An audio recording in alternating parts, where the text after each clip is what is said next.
Hey, mes paroles Valtier, salut à tous, j'espère que vous allez bien, le chairman pour vous servir, même si pour toi ce sera 500. Sarcel représentant, Sect Abdoulaye évidemment. Bienvenue sur WeSL, c'est toujours ton émission qui rassemble les motifs.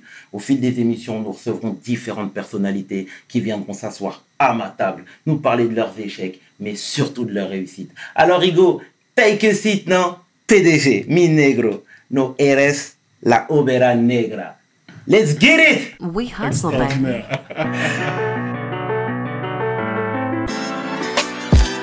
Le chairman. We hustle, baby. Le chairman. We hustle, baby. Le chairman.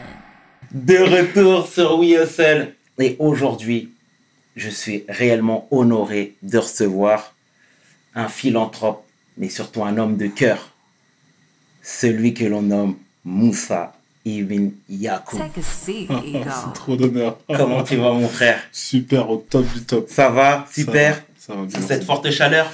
Ça va. Bon, on a l'habitude. C'est vrai. On a l'habitude. Ouais. Merci d'avoir accepté l'invite. Ça nous touche, surtout que ça fait pas mal de temps que... On se cherche. Bon, on s'est trouvé. On s'est trouvé, c'est l'essentiel. C'est ça. C'est l'essentiel, ça fait plaisir. Encore une fois, merci Moussa. Donc voilà Moussa, est-ce que tu peux te présenter en quelques lignes s'il te plaît? Succinctement, ce que je peux dire sur moi, c'est que voilà, je suis un jeune humanitaire. Je dirais toujours jeune parce qu'on apprend chaque jour. Même si ça fait bientôt 10 ans que je suis dans le métier. Je suis passé par différentes étapes, j'ai envie de dire, parce que j'ai commencé à l'étape de bénévole au quart de la précarité il y a déjà 10 ans. Tout à fait. En faisant des maraudes dans les rues parisiennes. Puis j'ai été engagé par l'association Barakassi que tout le monde connaît pendant 3 ans. Et puis après, j'ai eu on va dire un passage difficile au Bangladesh en prison avec le Free Moussa que beaucoup de gens ont On y connu. reviendra de toute façon. Et puis maintenant bientôt 4 ans, j'ai fondé mon ONG Bani Street. Et voilà, on s'occupe des enfants des rues, particulièrement au Bangladesh et plus précisément des mineurs isolés, des migrants en région parisienne. D'accord. Et puis actuellement, on agit en Afrique, au Niger, au Maroc et divers pays africains. Pour apporter, on va dire, des solutions au niveau d'éducation pour les enfants, pareil, des rues, des démunis. D'accord, excellent. Voilà, on fait son petit chemin et en espérant que voilà, on apportera une réelle plus-value aux personnes à qui on vient en aide. D'accord, excellent. Je voulais savoir, est-ce que pour toi l'humanitaire c'était une vocation? C'est une vocation, mais en même Dès ton temps... plus jeune âge? Alors, non, ça je peux te dire que pas du tout, au contraire. D'accord. Je dirais que j'ai eu des expériences dans ma vie qui m'ont emmené dans ce que je fais aujourd'hui. D'accord. Mais particulièrement en 2009, j'ai eu... c'est pas comme si j'avais vu la lumière, mais il m'est arrivé quelque chose qui a fait que je m'inscrive dans la durée. L'expliquer, ça serait compliqué. D'accord. Parce que c'est trop intime? Alors, intime, oui, c'est D'accord. intime. Mais je me suis toujours dit que j'allais l'écrire dans un livre. D'accord, très bien. Parce que voilà, c'est quelque chose qui se relève vraiment du personnel, mais Ok. je compte le raconter. D'accord, très bien. Mais il est vrai que voilà, c'est une scène qui m'a particulièrement marqué et qui me marque aujourd'hui, parce que voilà, je considère que c'est ce qui a fait que je sois autant investi et que dès lors où voilà, j'ai vécu cette expérience, j'ai compris que voilà, ma vocation c'était de faire de l'humanitaire. Ah, c'est bien de le dire hein, face à la caméra, de toute façon, hein, c'est super important. Et comment tu as réagi, parce qu'on sait que tu as été démarché par l'ONG Baraka City, quelle a été ta première réaction? Je suis passé par plein de sentiments. Parce que à l'époque, je voulais en faire mon métier, moi, l'humanitaire. Ça faisait déjà 4 ans qu'on faisait des maraudes parisiennes, et que j'avais cette conviction de vouloir le faire. Mais à l'époque, en 2012-2013, voilà, l'humanitaire n'était pas encore ancré dans les mœurs auprès des gens, qu'une jeune humanitaire puisse embaucher des personnes. Donc, pour moi, c'est vrai qu'il était difficile de me projeter et d'avoir, ne serait-ce qu'un jour, de pouvoir avoir l'opportunité de travailler dans une ONG qui correspond à mes valeurs. D'accord. Et d'autant plus, voilà, d'aller dans des pays comme la Birmanie et autres. Et donc voilà, c'était une utopie pour moi. D'accord. Et en même temps, quand Barakassi vient et qu'ils me choisissent, eux, ils partent du principe qu'il y a peu de profils comme le mien. D'accord. Donc c'est aussi une opportunité pour eux de pouvoir me recruter. Mais moi, pour moi, c'était le plus beau cadeau de ma vie. Peu de profils comme le tien, c'est-à-dire? Bah, c'est vrai que nous, en fait, à l'époque, on était un peu les précurseurs dans les réseaux sociaux. D'accord. De mon ancienne organisation, au Cœur de la Précarité, où on faisait de la communication sur nos actions régulières, où on faisait souvent des comptes rendus sur nos actions, sur nos maraudes, sur les dons récoltés et comment on les utilisait. Donc, du coup, voilà, on était un peu les précurseurs sur être présent, actif sur les réseaux sociaux. Et du coup, j'étais présent, visible. Et c'est la raison pour laquelle je dis, voilà, mon profil, il était un peu particulier. Et c'est de cette manière-là que Baraka City m'a repéré. Et donc, du coup, qui ont décidé donc, de me recruter. Et puis oui, voilà, pour moi, c'était une opportunité, une chance. Mais en même temps, c'était aussi dur parce que voilà, quand tu vis avec des gens pendant 4 ans, t'espères continuer avec eux. Tout à fait. Et vouloir vivre entre guillemets, ce rêve avec eux, tu vois. Donc ça a été un peu difficile au début parce que sincèrement, j'ai consulté énormément de personnes avant de rejoindre Baraka City. Et au bout d'une semaine, la décision a été prise. Et puis après, là, c'est notre histoire. Après, le reste est historique, comme on dit.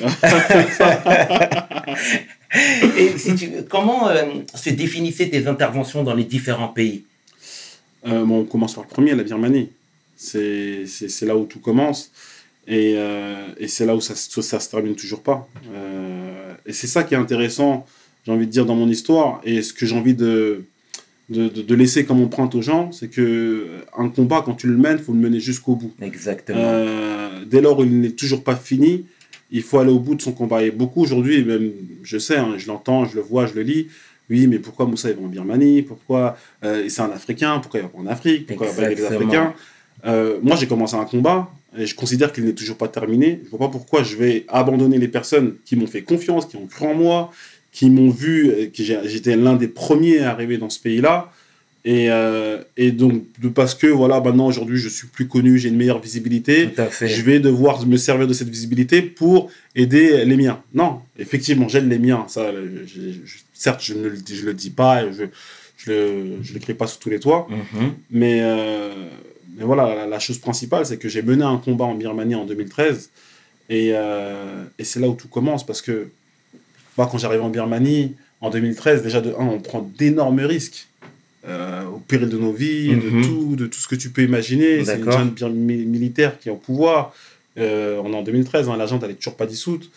Et donc on prend tous les risques pour arriver dans les camps, pour arriver à voir ces premiers réfugiés, ces premiers Rohingyas persécutés. Et quand on arrive à les voir, là c'est un polar, c'est un film. On fait un film et l'histoire, on la raconte. Et même dans le film, les gens, ils y croient pas parce que c'est de la science-fiction. D'accord. Dans des camps parqués autour des militaires, autour des bouddhistes. Et puis, si le musulman lève la main, il se fait lyncher. On l'a vécu. De toute façon, en fait, on a réussi à rentrer dans des camps, dans des villages, pardon.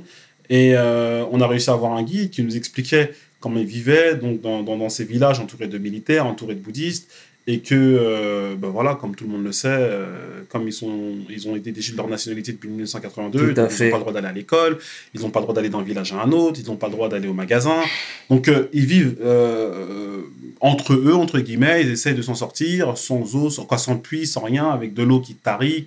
Enfin bref, c'est une situation très très compliquée. Donc, du coup, quand ils voient arriver des gens comme nous, ils se disent, mais déjà, de un, comment vous avez fait pour arriver ici? Ça, c'est le premier étonnement. Et de deux, voir 2 Africains arriver dans un endroit où tu prends un avion, encore un autre avion, puis un bateau. D'accord.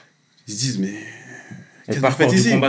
Ils se disent, mais qu'est-ce que vous faites ici? Nous, on est là, même nous, face à eux, on se dit, mais comment on a fait pour arriver jusqu'à là, tu vois?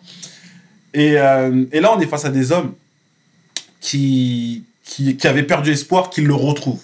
D'accord. Face à nous. Parce qu'ils se disent, voilà, si vous avez pris autant de risques pour arriver jusqu'à nous, c'est que quelque part, vous tenez à cette cause-là.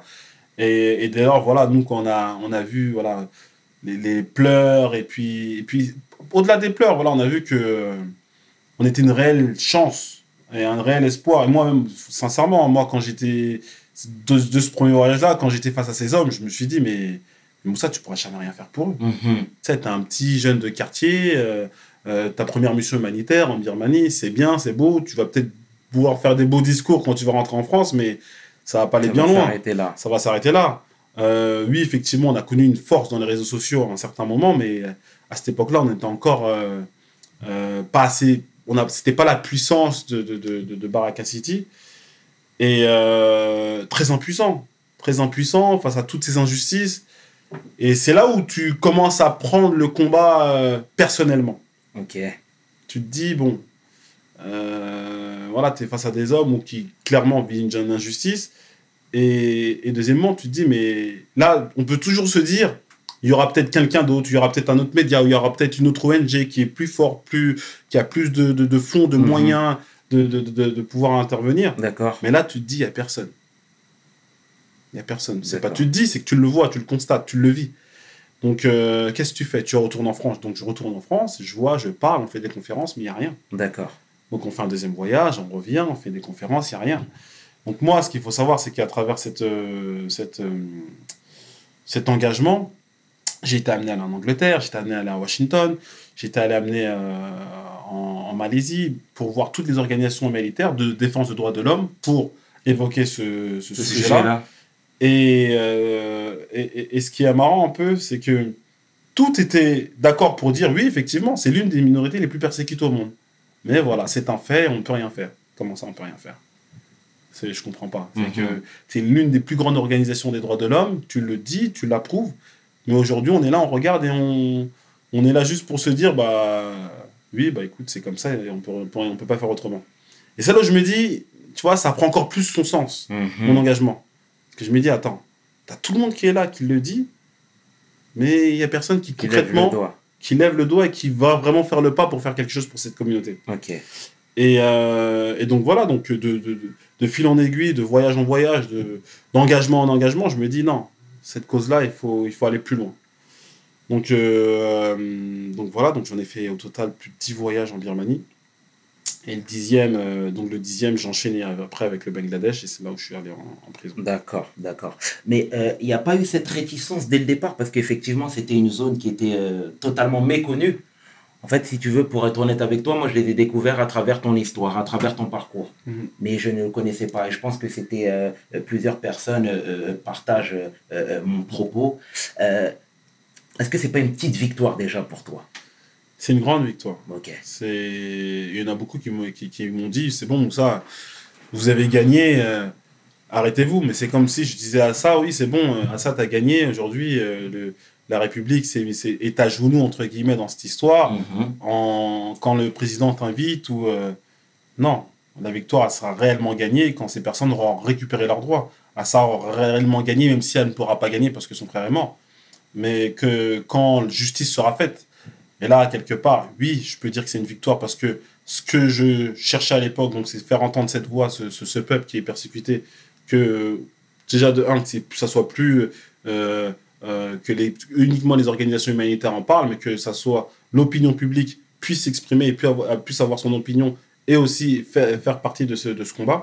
Donc lui, là, dans ce combat-là, on a gagné. Mais le combat est déterminé parce que ils sont toujours apatrides. Donc apatrides, je le rappelle, c'est quand on n'a pas de nation, on n'a pas de pays. Donc du coup, quand tu n'as pas de pays, tu peux jurer d'aucun droit. Exactement. Et c'est là où la complexité, elle est là. C'est qu'aujourd'hui, ils sont dans leur propre pays, ils sont réfugiés.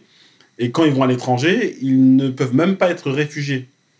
Ce qui veut dire, c'est qu'ils ne peuvent même pas jouir du droit de réfugié. C'est-à-dire que quand ils vont en Malaisie... Bon, après, il y a des exceptions faites dans certains pays qui tolèrent. Tu peux les citer, les pays? La Malaisie, j'en reviens. Le Bangladesh, non. L'Arabie Saoudite. Le Pakistan, si je ne dis pas de bêtises. C'est tout. Après, oui, s'ils arrivent à aller en Europe, comme la France, parce qu'on est en France, ils vont jurer des droits de réfugiés, de droits d'asile, pardon. Mais tout le monde connaît le parcours du combattant du Bangladesh. Absolument. Jusqu'à la France, c'est très, très compliqué. Donc oui, non, le combat, j'ai envie de dire, ça a été une victoire. Ça a été une victoire personnelle avant tout, parce que j'ai fait une très grande introspection, je ne sais pas si c'est le mot exact, en prison. D'accord. En me disant, mais j'ai quasiment tout fait. Pour essayer de faire entendre cette voix, et je n'ai pas réussi. Et j'ai récolté que la prison. Quoi, de tout ce que j'ai pu faire, au final, la récompense, c'est la prison. Et à ma sortie de prison, quand j'ai vu qu'au final, c'était pas un échec, mais plutôt une victoire. C'est là que je me suis dit, bah, finalement, c'est là que le combat réel commence. Tu vois. Donc, c'était à partir de là que je me suis dit, faut pas s'arrêter. En ce qui concerne le passage en prison, est-ce que finalement, c'était pas un mal pour un bien? C'est dur de dire ça, c'est cruel de dire ça. Ouais. Mais j'ai l'impression que c'est comme ça qu'on peut percevoir la chose finalement de l'extérieur, tu vois, parce que ça a permis de décanter la situation et de libérer la parole déjà, et que les gens se prennent conscience qu'il se passe quelque chose de grave là-bas. Ouais. Qu'est-ce que tu penses de ça? Bah, déjà, deux choses une. La première, oui, d'un point de vue extérieur, pour partir sur la cause, effectivement, c'est un mal pour un bien, c'est indéniable. Après, personnellement aussi, pour moi, c'est un mal pour un bien. Pourquoi? Parce que, tu sais, la prison, je pense que pour tout le monde, hein, théoriquement, c'est censé faire un travail sur toi-même. Tout à fait. Et c'est censé te changer en bien, en mieux. C'est fait pour faire réfléchir. Tout à fait. Et c'est là où on se pose théoriquement les bonnes questions sur soi, sur le pourquoi on est arrivé en prison. Et je pense que j'en avais besoin. Ça arrivait au bon moment. Et c'est fou, et ça peut être paradoxal, hein, parce que voilà, un humanitaire qui va risquer sa vie à l'autre bout du monde et se retrouver en prison et de se dire que finalement c'est un bien, il faut vraiment aller chercher loin pour se dire pourquoi c'est un bien. Exact. Moi, voilà, tu sais, ça faisait peut-être 7 ou 8 ans que je faisais de l'humanitaire, et tu sais, quand tu as la tête dans le guidon, tu n'as pas du recul sur toi-même, sur ce que tu fais. Il faut faire une pause, il faut avoir une pause à un moment où tu stoppes tout et te reposer des questions sur le pourquoi de ton engagement, sur pourquoi tu fais tout ça. Et je pense que le moment, il était parfait. Donc, ça m'a énormément servi. Ça m'a recentré sur moi-même, sur mes actions, mes ambitions, mon engagement. D'accord. Et quand je suis sorti, c'était une double victoire pour moi parce que oui, on parlait des Rohingyas et puis moi, je savais où j'allais et quelle direction j'allais prendre. Et c'est la raison d'ailleurs pour laquelle après j'ai fondé ma propre ONG. D'accord. Et comment t'occuper ton temps libre? Ou en prison? En prison. Lecture. D'accord, qui t'a vraiment aidé à te... Oui, bon, j'avais que le Coran dans mon prison. D'accord. Donc ça m'a beaucoup aidé, ça m'a beaucoup servi. Pendant 1 mois, ça a été dur. Le premier mois, il a été très très dur. D'accord. Ça a été dur. Alors pourquoi ça a été dur? Parce que j'avais pas de co-détenu, j'étais à l'isolement, Okay. J'avais personne avec qui je pouvais communiquer. Et c'était plus émotionnellement, c'est là où c'était dur. Parce que il y avait ma famille qui venait, ils pouvaient pas me visiter. Donc ils venaient jusqu'au Bangladesh. Ils avaient le droit à 1 jour de visite, puis après ils pouvaient plus me voir. J'étais un prisonnier politique. Donc tout était fait pour que... Alors extérieur, hein, parce qu'en prison... J'étais très bien traité, je tiens vraiment à le préciser, à insister. J'ai été très bien traité, ils m'ont énormément respecté. Bah, ils ont su ce pourquoi j'étais là, donc ils m'ont donné énormément de respect. Mais voilà, après toi, tu es un étranger, tu parles pas la langue, Exactement. tu sais pas quand tu vas être jugé, t'as pas droit à la visite. Donc toi, tout est compliqué, tu sais pas quand est-ce que ton histoire va se régler. Tout à fait. Donc, mais c'est ce qui est aussi intéressant. Alors après, je parle en tant que croyant. C'est là où tu dois remettre totalement ta confiance en Dieu parce que tu te dis, bon, les hommes ne peuvent rien faire pour moi. S'il y a quelqu'un qui peut faire quelque chose, c'est le Tout-Puissant.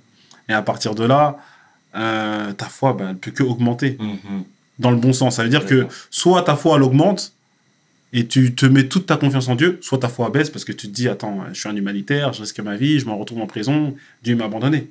Tu peux le prendre aussi dans ce sens-là, tu vois. Tout à fait. Mais tu peux aussi te dire, Dieu m'a mis dans cette épreuve pour voir à quel point ma foi elle est grande ou pas, ou à quel point je place ma confiance en lui. Et dès lors où tu es prêt, c'est là où il t'ouvre toutes les portes. Quelle sagesse, quelle force. C'est ça, c'est de là où on tire notre force au final. Je pense que quand l'homme il est repoussé dans ses retranchements, et c'est là où il puise encore une force, de là où il n'imaginait même pas au final. Exactement. Je pense que l'être humain, il est capable d'innombrables choses qu'il ignore. Mais c'est que quand il est confronté à ça... Au pied du mur. Au pied du mur, c'est un peu comme dans le sport. Tu sais, on arrive au début, c'est compliqué et on va puiser dans nos dernières ressources et c'est là où l'humain, il est incroyable. Exactement. Ouais, c'est bien de le dire, en tout cas, face à la caméra. Je te remercie encore une fois, Moussa. Mais est-ce que tu as pour le coup ressenti parce que comme tu l'as bien dit à juste titre, tu es un prisonnier politique, il faut le dire. Mais est-ce que tu as senti l'appui de l'État français? Du tout. Non. Absolument pas. Non, j'ai senti l'appui du peuple français. D'accord, mais absolument mais pas de l'État. Pas de l'État français. D'accord, c'est vrai? Non, du tout. Pourtant, je suppose que l'ONG de l'époque les avait démarchés, etc. pour avoir... Oui, alors après... Tu peux nous donner plus de L'ONG a fait un détails? travail extraordinaire, remarquable. Je pense que c'est même rare, hein, parce que c'est pour ça qu'il faut le souligner. Parce que pour mettre mon nom dans toutes les bouches, c'est qu'il derrière, il y a un travail qui a été abattu derrière, qui a été extraordinaire. Maintenant, je pense que l'État derrière s'est senti un peu... Alors après, c'est compliqué, hein, parce que je suis un profil d'un jeune de quartier, musulman, converti, d'une ONG qui était controversée à l'époque. Alors controversée, seul l'État le savait pourquoi. Et donc, du coup, j'avais vraiment le profil idéal que l'État n'aime pas. Exactement. Et c'est ça, en fait, qui a été un peu compliqué dans mon histoire pour que l'État puisse s'engager. Ce qu'il faut aussi savoir, et là je prends du recul, c'est qu'on sort des attentats du Bataclan, donc l'État place un peu tout le monde comme tout musulman est aujourd'hui le parfait coupable, surtout que moi converti, donc j'avais vraiment la mauvaise casquette. Le profil du coupable. C'est ça. Et du coup voilà, donc l'État ne savait pas trop comment se positionner. J'ai pas envie de dire que je les accuse, j'ai pas envie de dire que je cautionne, parce que c'est moi qui me retrouve en prison, c'est moi qui me retrouve dans une injustice. Mais oui, ils ont eu une position à mon égard qui était très mauvaise pendant un bon moment. Puis ils ont su faire le volte-face, tardivement. Mais c'est ce qui a fait que j'ai pu être libéré. Mais dès le départ, ils ont une position qui m'a très, très clairement mis en prison. D'accord. Et après, tu dis quand ils ont fait volte-face, c'était à quel niveau? Au niveau du gouvernement bangladeshi. D'accord. Ils ont un peu retourné leur veste en disant que finalement Moussa n'était pas un suspect ou de quoi que ce soit. Et c'est ce qui a, entre guillemets, accéléré ma libération. D'accord. Parce que dès le départ, l'État français était plutôt d'avis de dire que bon, il fait partie d'une ONG qui est controversée. Donc on ne sait pas trop. Et voilà, vous savez, quand vous arrivez dans un pays où le terrorisme fait rage, ils ne prennent pas de risques. Hein. Pour eux, vous avez l'État, mon pays d'origine, la France pour le coup, qui avait cette position. Donc c'est très difficile pour le Bangladesh de me relâcher ou de prendre une décision à mon égard. D'accord. En tout cas, très deep, hein, ton histoire, très profonde, franchement, qui nous touche. Non, mais c'est vrai, c'est important de le dire, hein, Moussa, parce que comme je te le disais en off, je pense que c'est des choses auxquelles tu t'en rends pas forcément compte. Et nous, c'est un point de vue extérieur, et c'est la raison pour laquelle je te dis ça. Et donc, voilà, quoi. Ouais. Si je te dis maintenant, je suppose que tu n'écoutes pas de musique. Ou très peu. Ouais, très peu. La musique, pour être honnête avec toi, c'était avant. J'ai grandi avec la Mafia Capri, avec du Rof. C'était la bonne époque. Mais aujourd'hui, c'est pas du tout de ma tasse de thé. Pas du tout ma tasse de thé. Est-ce que tu as reçu justement ces soutiens-là, des gens que t'écoutais Nekfeu. Parfait. Tu m'as enlevé les mots de la bouche là. C'est le seul que je mentionne et que je mentionnerai. Parce que il a pris une position. En fait, c'est venu jusqu'à quand j'étais en prison.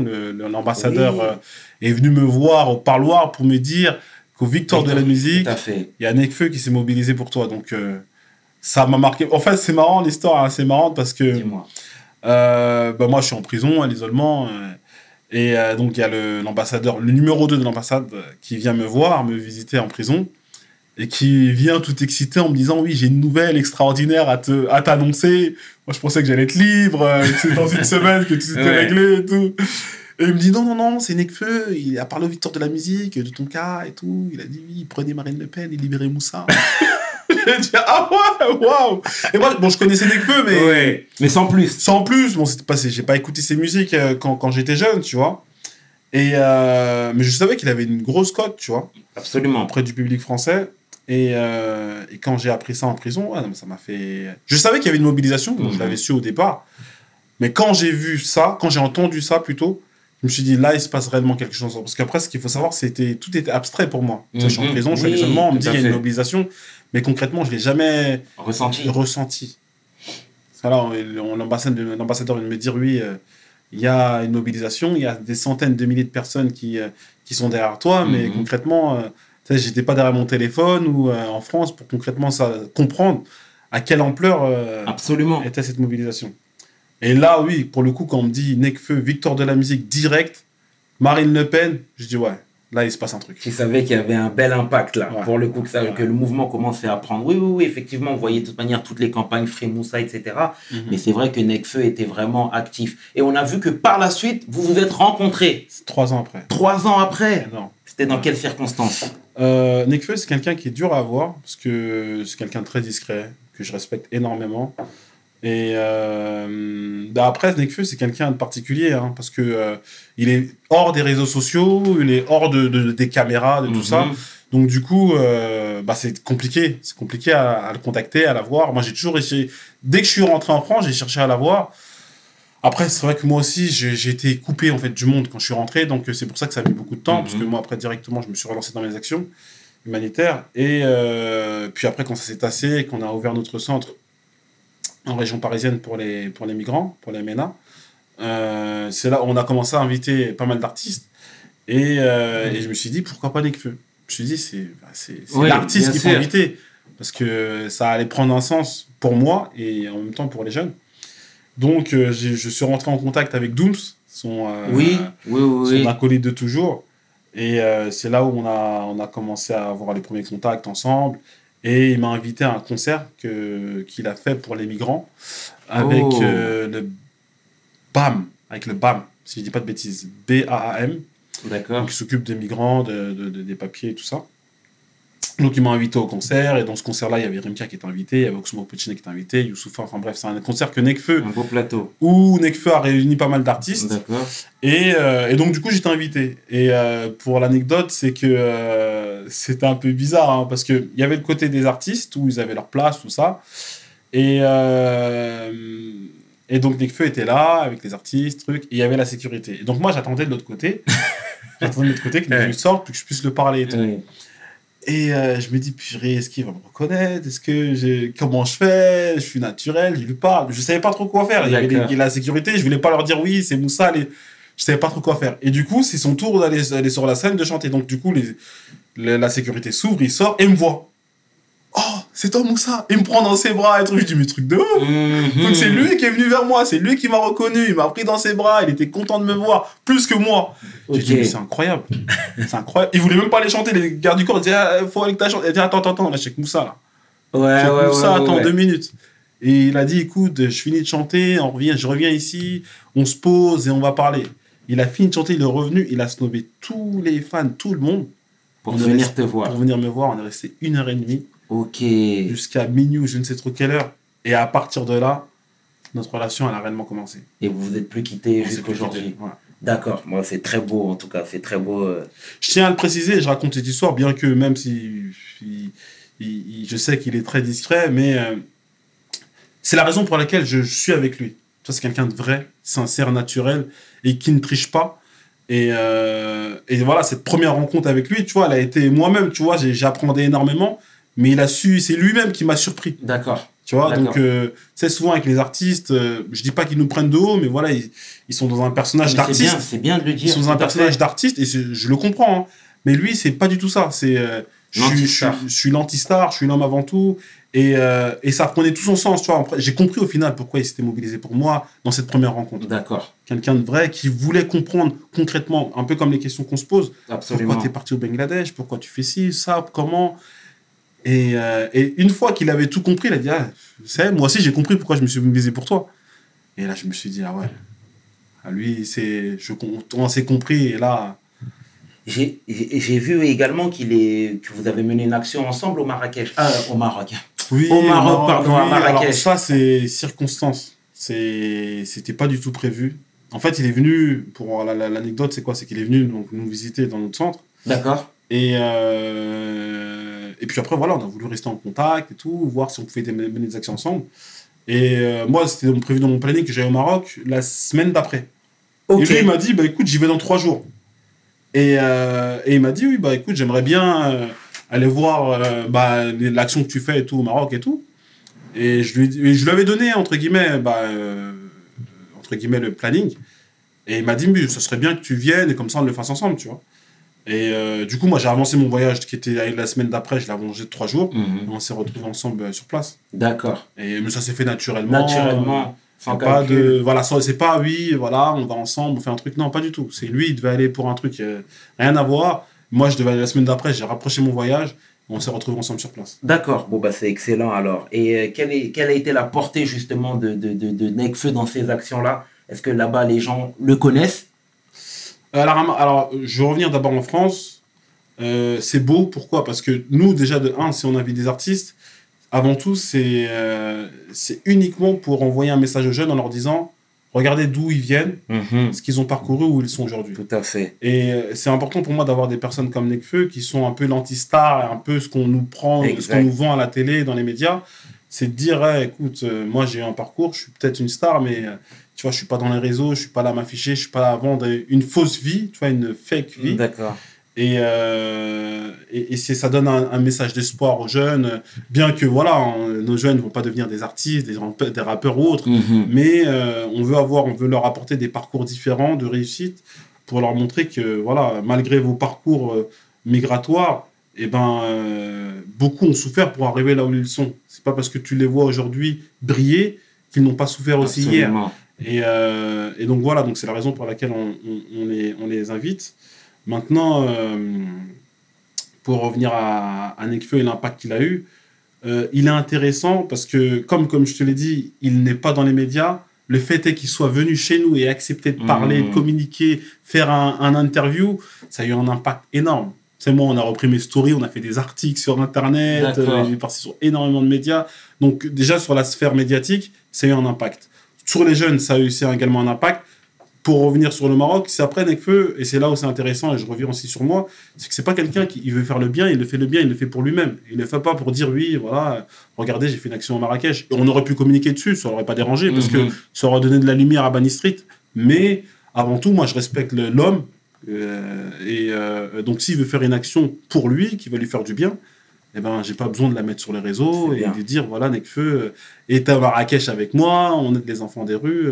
Ce n'est pas le but. Et moi-même, je le disais aussi en off, c'est effectivement, aujourd'hui, on est dans les réseaux sociaux, c'est l'ère du temps, absolument. Il faut communiquer, il faut montrer ce qu'on fait, parce qu'avant tout, on a des donateurs qui nous font confiance en fonction de ce qu'on leur montre. Tout à fait. Donc, c'est important aussi d'avoir cette transparence. Qu'ils puissent percevoir. Exactement.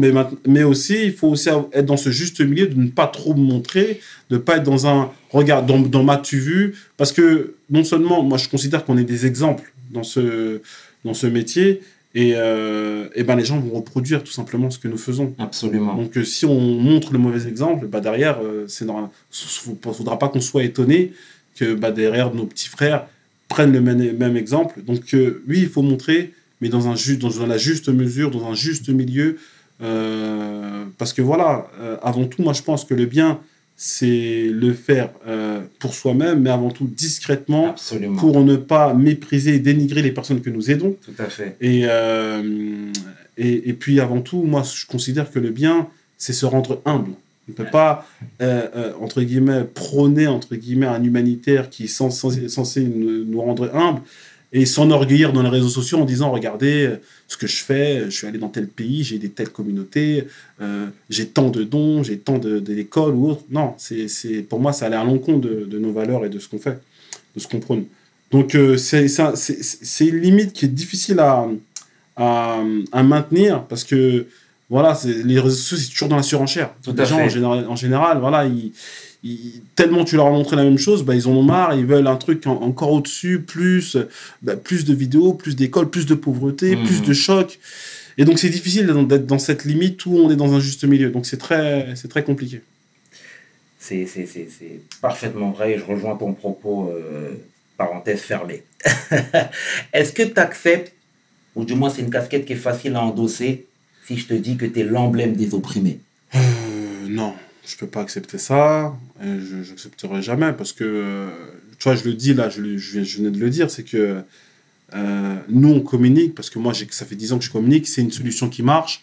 Mais si demain, moi, je pouvais être hors des réseaux sociaux, mais demain, je fermerai mon compte. Parce que les réseaux, ce n'est pas une finalité. On le fait parce que c'est un moyen aujourd'hui pour nous de collecter des fonds. Mais sincèrement, si je pouvais ne pas être sur les réseaux, je le serais pas. Alors après, malgré moi, effectivement, je suis connu par ce que j'ai fait, par mes combats, par mes actions. Je le refuse pas, ça. Je l'ai pas demandé. Donc, quelque part, j'ai envie de dire, ça a été un cadeau, empoisonné ou pas, Dieu seul sait.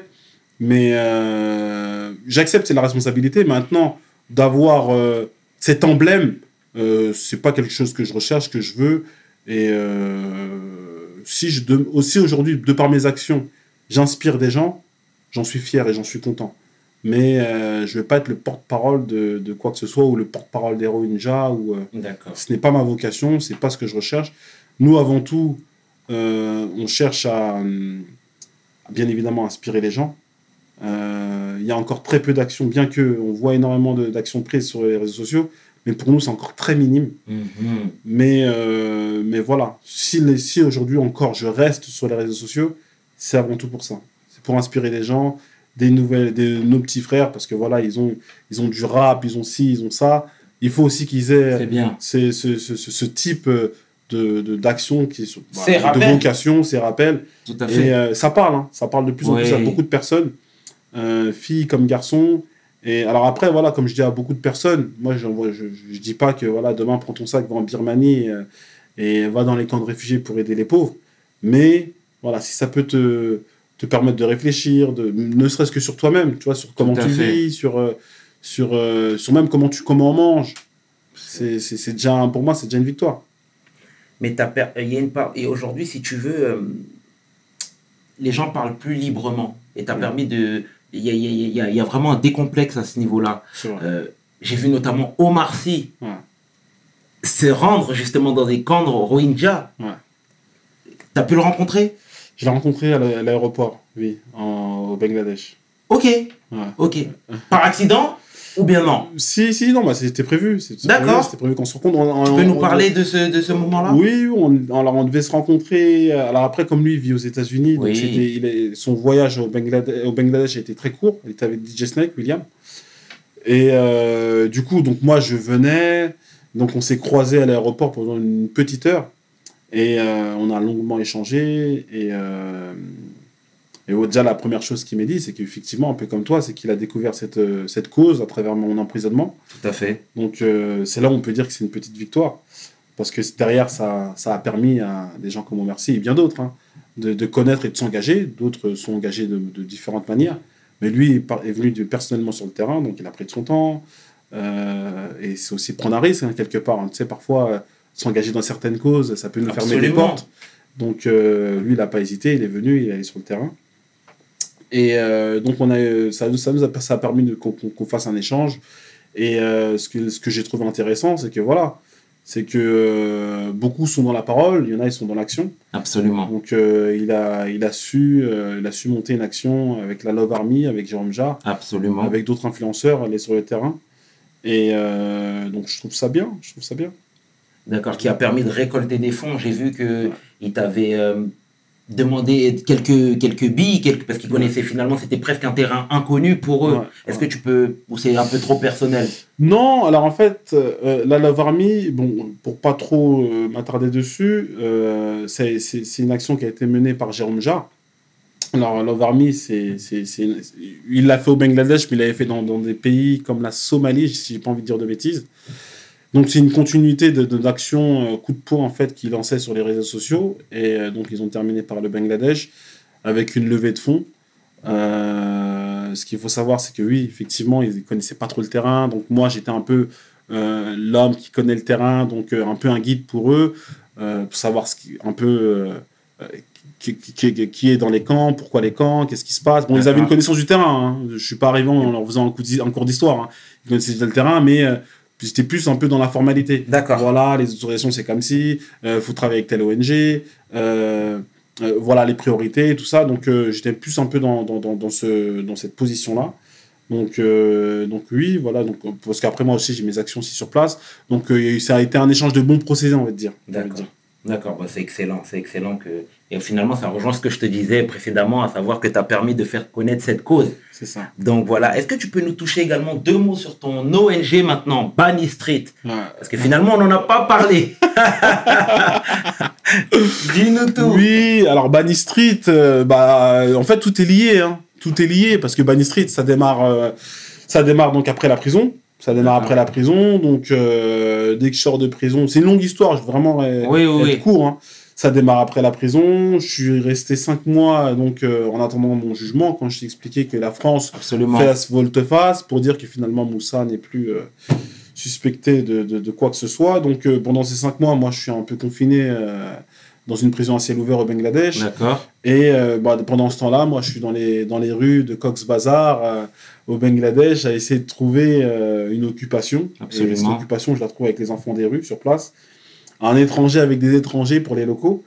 et très rapidement, on se comprend. Hein. On se comprend parce que on est entre guillemets le sujet de conversation de tous les touristes. Parce qu'il faut savoir que Cox's Bazar, j'allais dire une île balnéaire.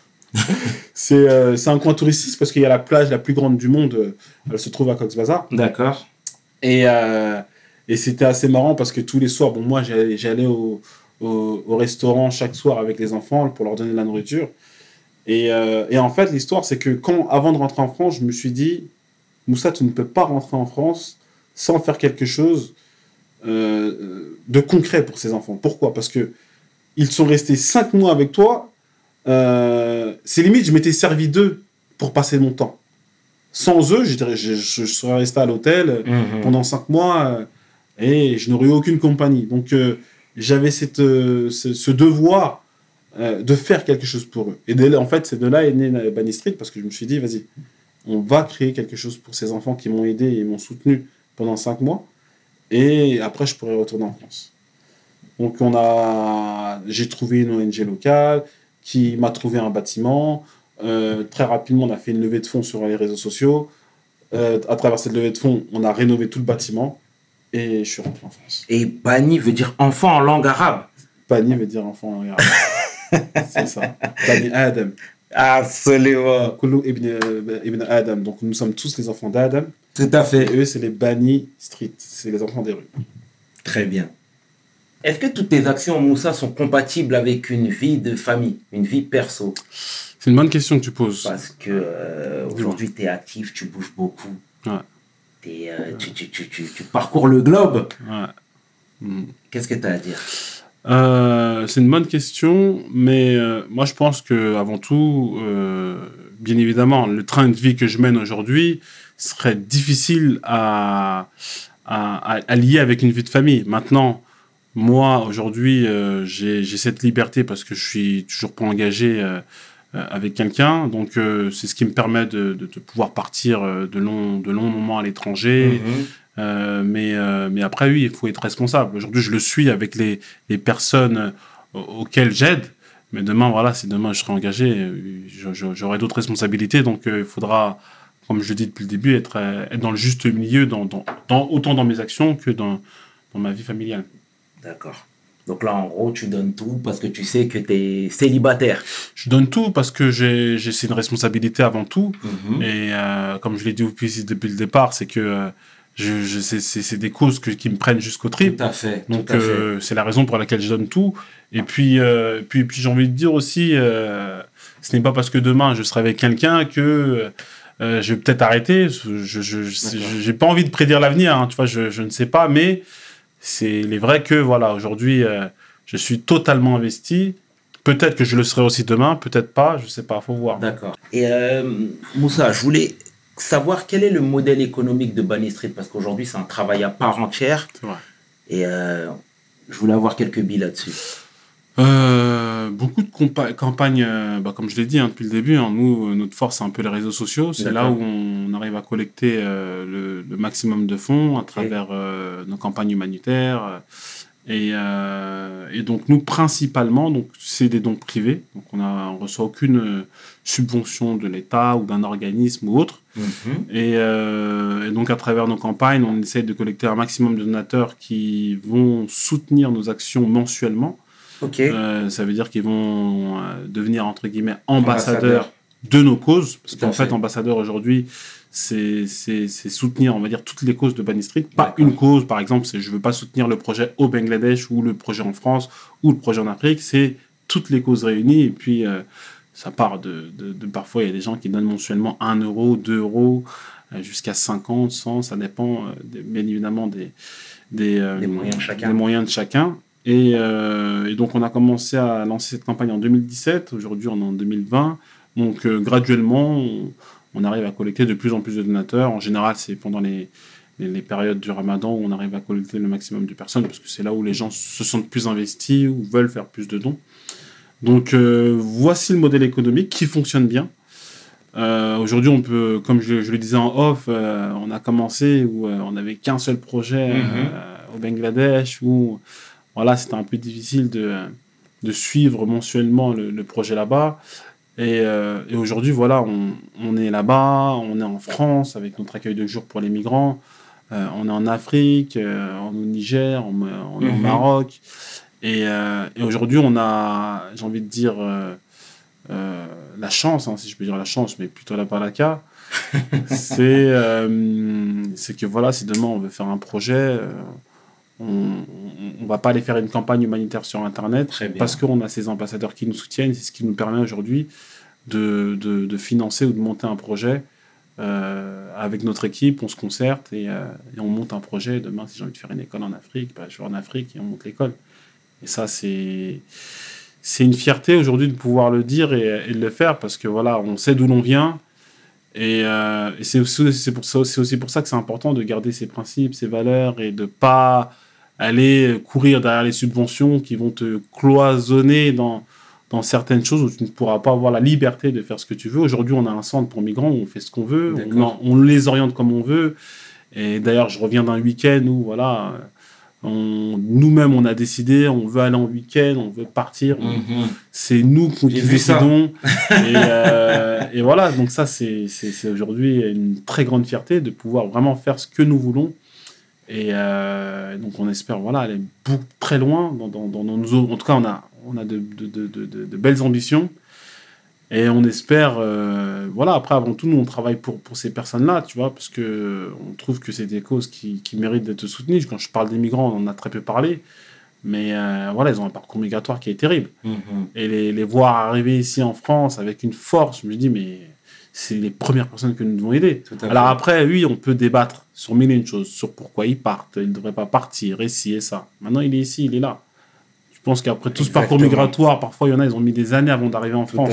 Tu crois qu'il va aller retourner dans son pays, toute la misère qu'il a quitte, c'est impossible. Tout à fait. Donc, une fois ici, transformons justement toute cette force qu'il a eue pour venir ici, en la bonifiant, je ne sais pas moi, dans un métier, peu importe. C'est bien.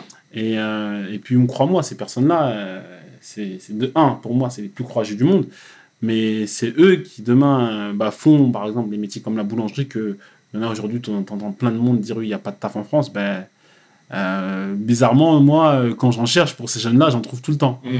Et c'est les premiers à se lever à 5h du matin pour la boulangerie, ou pour du nettoyage, pour de la plomberie, pour de l'électricité. Exact. Et oui, donc du taf, il y en a. Exact.